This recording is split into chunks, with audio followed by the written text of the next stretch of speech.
السلام علیکم ورحمۃ اللہ وبرکاتہ۔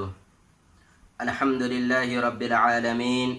والصلاة والسلام علی رسولہ الکریم، اما بعد فاعوذ باللہ من الشیطان الرجیم، بسم اللہ الرحمن الرحیم۔ قال اللہ تبارک وتعالی فی کتابہ العزیز، یا بنی اقم الصلاة وأمر بالمعروف وانہ عن المنکر واصبر على ما أصابك إن ذلك من عزم الأمور۔ سورہ لقمان آیت نمبر 17۔ معزز ناظرین، درس قرآن کے اس پروگرام میں آپ کا خیر مقدم ہے۔ درس قرآن کے اس پروگرام میں ہماری گفتگو چل رہی ہے سورہ لقمان کا ترجمہ، اور اس کے اندر اللہ رب العالمین نے انسانوں کی ہدایت کے لیے جو تعلیمات، جو پیغامات بیان کیے ہیں، ان کی وضاحت۔ پیارے ناظرین، اب تک سورہ لقمان کی 16 آیتوں پر ہماری آپ سے گفتگو ہو چکی ہے۔ ان آیتوں کے مابین لقمان حکیم کی جو نصیحتیں آپ کے سامنے میں نے ذکر کی، اللہ رب العالمین سے دعا ہے الہ العالمین تو ان تمام نصیحتوں پر ہم تمام لوگوں کو عمل کرنے کی توفیق عنایت فرما، آمین۔ پیارے ناظرین، ابھی میں نے جو آپ کے سامنے آیت تلاوت کی ہے، سب سے پہلے آئیے ہم اس آیت پر لغوی اعتبار سے یعنی لفظی اعتبار سے ہلکی سی گفتگو کر لیتے ہیں۔ اس کا فائدہ یہ ہوگا لفظی اعتبار سے گفتگو کرنے کا کہ آیت کا ترجمہ اور اسی طریقے سے آیت کے اندر جو تعلیمات بیان کی گئی ہیں ان کو سمجھنے میں آسانی ہوگی، اور یہ چیزیں ہمارے لیے معاون و مددگار بھی ثابت ہوں گی۔ معزز ناظرین، اللہ رب العالمین نے اس آیت کے اندر سب سے پہلا جو لفظ استعمال کیا ہے وہ ہے یا بنیا، یعنی اے میرے پیارے بیٹے۔ یہ دراصل لقمان حکیم کی وہ نصیحت ہے جو انہوں نے اپنے بیٹے کو کی تھی۔ لقمان حکیم نے اپنے بیٹے سے کہا یا بنیا، اے میرے پیارے بیٹے، اقم الصلاۃ، نماز قائم کرو۔ نماز قائم کرنے کا معزز ناظرین یہ مطلب ہے کہ ہم نماز کو اس کے تمام ارکان، واجبات اور شروط کی رعایت کرنے کے ساتھ ادا کریں، یعنی کہ ہم نماز کو بعینہ ہی اسی طریقے سے ادا کریں جس طریقے سے پیارے رسول صلی اللہ علیہ وسلم نے صلاۃ ادا کی ہے، نماز ادا کی ہے، بغیر کسی چیز کی کمی کیے ہوئے ہم بعین ہی ویسے ہی نماز ادا کریں جس طریقے سے پیارے رسول صلی اللہ علیہ وسلم نے نماز ادا کی ہے۔ اس کے بعد اگلا لفظ ہے وَأْمُرْ بِالْمَعْرُوفِ وَانْهَ عَنِ الْمُنْكَرِ۔ ہم اسے اس انداز سے سمجھتے ہیں کہ اس آیت کے اندر جو اللہ رب العالمین نے لفظ معروف کا حکم دیا ہے، لفظ معروف کا لفظ استعمال کیا ہے، اس کا مطلب ہوتا ہے کل ما امر به شرعا سواء ما يتعلق بحق اللہ او بحق العباد، یعنی وہ تمام کے تمام چیزیں، وہ تمام کے تمام امور جن کا اللہ رب العالمین نے ہمیں حکم دیا ہے کہ ہم ان پر عمل کریں، ہم ان تمام امور کو، ہم ان تمام چیزوں کو اپنی عملی زندگی میں نافذ کریں، چاہے ان امور، چاہے ان چیزوں کا تعلق اللہ رب العالمین کے حق سے ہے، اللہ رب العالمین کے حقوق سے ہو، یا پھر ان امور اور ان چیزوں کا تعلق انسانوں کے، بندوں کے حقوق سے ہو، تو وہ تمام کی تمام چیزیں جن کو کرنے کا اللہ رب العالمین نے ہمیں حکم دیا ہے، اب وہ چیزیں چاہے انسان کے حقوق سے متعلق ہوں یا اللہ رب العالمین سے متعلق ہوں، ان تمام چیزوں کے لیے شریعت میں جو لفظ اللہ رب العالمین نے استعمال کیا ہے وہ معروف کا لفظ ہے، گویا کہ وہ تمام کی تمام چیزیں اس کے اندر شامل ہو جاتی ہیں جن پر اللہ رب العالمین نے ہمیں عمل کرنے کا حکم دیا ہے۔ اور اسی کے برخلاف لفظ استعمال ہوا ہے وَنَهَا عَنِ الْمُنْكَرِ، اور یہ کہ منکرات سے روکو، لوگوں کو اس سے دور رہنے کی تعلیم دو۔ یہاں پر لفظ منکر کا مطلب ہے ما انکرہ الشرع ای نہا عنہ سواء ما یتعلق بحق اللہ او بحقوق العباد، یعنی وہ تمام کی تمام چیزیں، وہ تمام کے تمام امور جن پر شریعت اسلامیہ نے نکیر کی ہے، اور یہ کہ اسلام نے ان تمام چیزوں سے، ان تمام امور سے روکا ہے، منع کیا ہے۔ اب وہ امور چاہے انسانوں کے حقوق سے متعلق ہوں یا اللہ رب العالمین کے حقوق سے متعلق ہوں۔ اللہ رب العالمین کے حقوق سے متعلق مثلا یہ کہ اللہ رب العالمین نے ہمیں اس چیز سے روکا ہے کہ ہم اس کی عبادت میں کسی اور کو ساجی اور شریک ٹھہرائیں، اور انسانوں کے حقوق سے متعلق مثلا یہ کہ اللہ رب العالمین نے ہمیں کہا ہے کہ ہم جھوٹ نہ بولیں، غیبت نہ کریں، چوری نہ کریں، کسی پر الزام نہ لگائیں، تو اس کا تعلق انسانوں کے حقوق سے ہے، اور اس سے اللہ رب العالمین نے ہمیں دور رہنے، باز رہنے کی تعلیم دی، اور اس سے ہمیں سختی کے ساتھ روکا ہے۔ وَاصْبِرْ عَلَىٰ مَا أَصَابَكَ، اور جو کچھ تمہیں لاحق ہو تم اس پر صبر کرنا۔ اس کا مطلب یہ ہے کہ جب انسان اللہ رب العالمین کی تعلیمات پر عمل کرے گا، 5 وقت کی نماز ادا کرے گا، اور امر بالمعروف اور نہی عن المنکر کا فریضہ انجام دے گا، تو ایسی شکل میں اسے پریشانیوں کا سامنا کرنا پڑ سکتا ہے، اور اسی طریقے سے اسے اذیتیں بھی دی جائیں گی۔ تو ایسی شکل میں ان تمام پریشانیوں پر، ان تمام اذیتوں پر انسان کو صبر سے کام لینا ہے، اور اللہ رب العالمین کے راستے سے کسی بھی شکل میں نہیں ہٹنا ہے۔ اگلا ہے ان ذالک من عزم الامور، یعنی جو تعلیمات اوپر بیان کی گئی ہیں، جو تعلیمات اوپر بیان کی گئی ہیں، مثلا نماز قائم کرنا، اور اسی طریقے سے امر بالمعروف اور نہی عن المنکر کا فریضہ انجام دینا، اور جو کچھ اس راستے میں پریشانیاں ہیں ان پر صبر سے کام لینا، تو ان تمام چیزوں پر ایک عام انسان کے لیے عمل کرنا آسان سی بات نہیں ہے، بلکہ اللہ رب العالمین نے اسی وجہ سے کہا ہے ان ذالک من عزم الامور، یعنی جو تعلیمات اوپر بیان کی گئی ہیں، یقیناً وہ تعلیمات، یہ وہ تعلیمات ہیں جو ایک انسان پر واجب ہیں، جو ایک کلمہ طیبہ لا الہ الا اللہ محمد رسول اللہ کا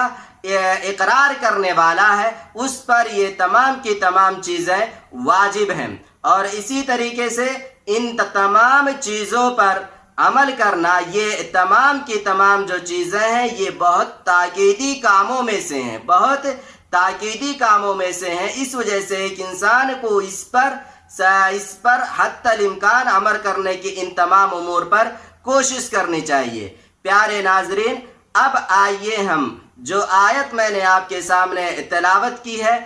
ہم اس آیت کا ترجمہ دیکھتے ہیں۔ دیکھیں، لقمان حکیم نے کہا اے میرے پیارے بیٹے، تو نماز قائم رکھنا، اچھے کاموں کی نصیحت کرتے رہنا، برے کاموں سے منع کیا کرنا، اور جو مصیبت تم پر آ جائے صبر کرنا، یقین مان کہ یہ بڑے تاکیدی کاموں میں سے ہے۔ تو یہ آیت کا ترجمہ میں نے آپ کے سامنے پیش کیا۔ اب دیکھتے ہیں اس آیت کے اندر لقمان حکیم کی کون کون سی نصیحتیں بیان کی گئی ہیں۔ دیکھیں، لقمان حکیم کی اس آیت کے اندر کل 4 نصیحتوں کا تذکرہ اللہ رب العالمین نے کیا ہے۔ سب سے پہلی نصیحت جو لقمان حکیم نے اپنے بیٹے کو کی ہے وہ یہ ہے اس آیت کے اندر کہ اے میرے پیارے بیٹے، تو نماز قائم کرنا۔ پیارے سامعین، نماز کو اسلام کے اندر غیر معمولی اہمیت حاصل ہے۔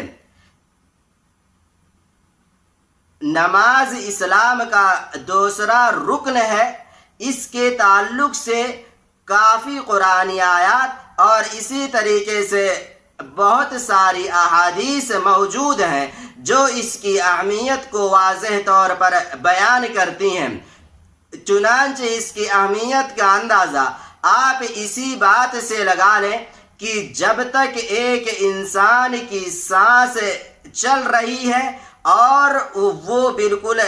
سلیم العقل ہے تو ایسی شکل میں اس شخص سے نماز معاف نہیں ہے۔ اس کی سانس چل رہی ہے لیکن وہ بیمار ہے پر اس کی عقل بھی ٹھیک ٹھاک ہے تو اسے ایسی شکل میں نماز قائم کرنا ہے۔ نماز سے اس کو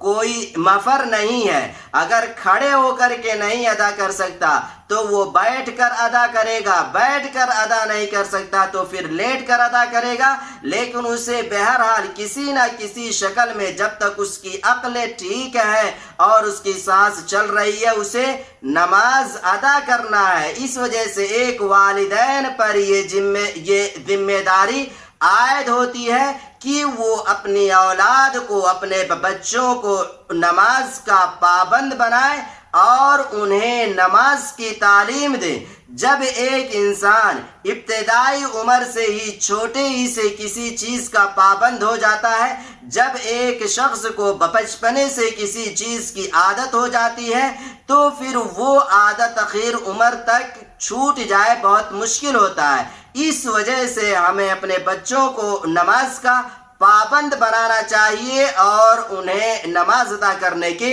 تعلیم دینی چاہیے۔ پیارے سامعین، دیکھیں اس کی اہمیت کا اندازہ آپ اس بات سے بھی لگا لیں کہ کل قیامت کے دن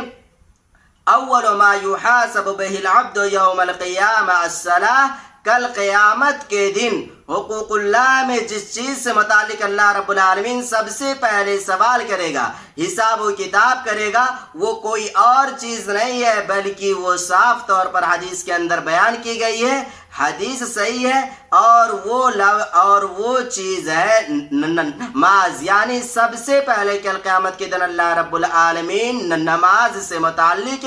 ہم سے حساب و کتاب کرے گا۔ اس وجہ سے ہمیں اس تعلق سے ہوشیار رہنا چاہیے اور ہمیں اس کی ادائیگی کی پوری کوشش کرنی چاہیے۔ اگر اس چیز میں ہم کامیاب ہو گئے، نماز کا معاملہ ہمارا ٹھیک ٹھاک رہا تو آگے ہم کامیاب رہیں گے، لیکن اگر اسی میں ہم ناکامیاب ہو گئے تو آگے ہمارے لیے کامیاب ہونا اور بھی زیادہ مشکل ہو جائے گا۔ اسی طریقے سے لقمان حکیم کی جو دوسری نصیحت اس آیت کے اندر بیان کی گئی ہے وہ ہے امر بالمعروف والنہی عن المنکر، یعنی لقمان حکیم نے اپنے بیٹے کو یہ تعلیم دی کہ اے میرے پیارے بیٹے، ایسا ہرگز مت کرنا کہ صرف خیر کے کام تم اکیلے انجام دو اور جو تمہارا سماج اور معاشرہ ہے وہ کس طرف جا رہا ہے، اس کے اندر کس طرح کی